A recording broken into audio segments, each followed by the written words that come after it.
This is The Gist, the essential podcast for the discerning listener.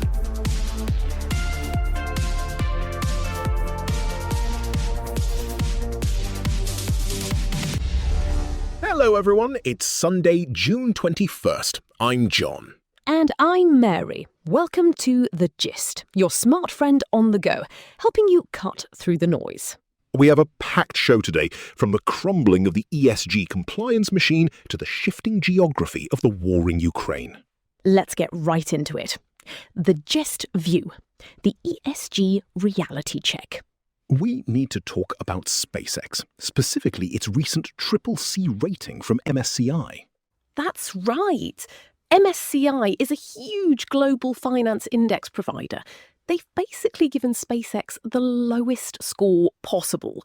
For context, that's the same rating they gave Russia after the invasion of Ukraine. Putting a spaceflight company in the same box as a sanctioned state? It's absurd. It perfectly highlights the clash between bureaucratic scoring and material reality. ESG stands for Environmental, Social and Governance. It's meant to be a scorecard for corporate behaviour. But here's the power dynamic. Who benefits? MSCI makes money by selling standardized compliance audits to asset managers. They aren't evaluating rocket engineering, they're evaluating paperwork. It's like grading a surgeon on how much documentation they filled out, rather than how many lives they saved. Investors are catching on.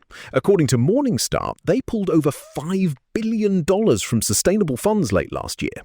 They want financial reality, not a compliance checklist. Global overview.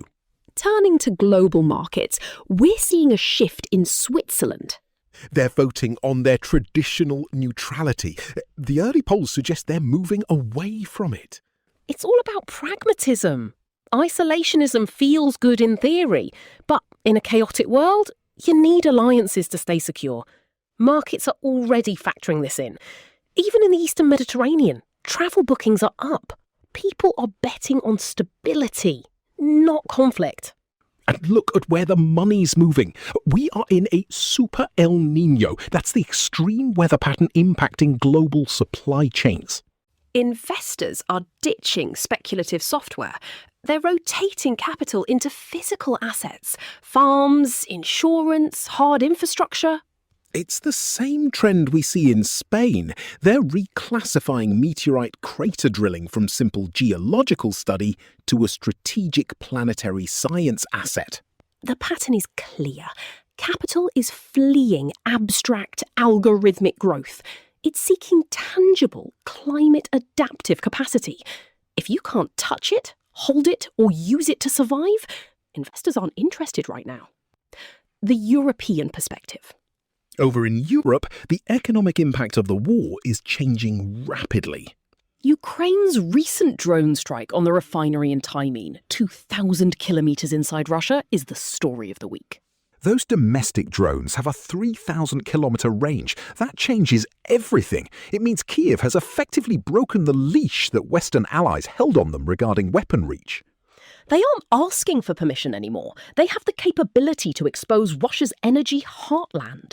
And look at how Brussels is responding. They are currently rebranding the defence sector as a sustainable investment. Talk about a pivot.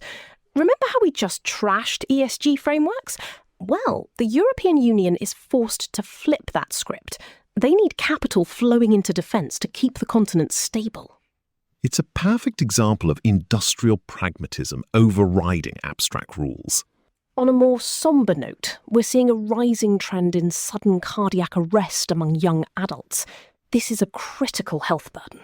Data shows it's becoming a leading cause of mortality. It's a stark reminder that infrastructure isn't just about roads and satellites.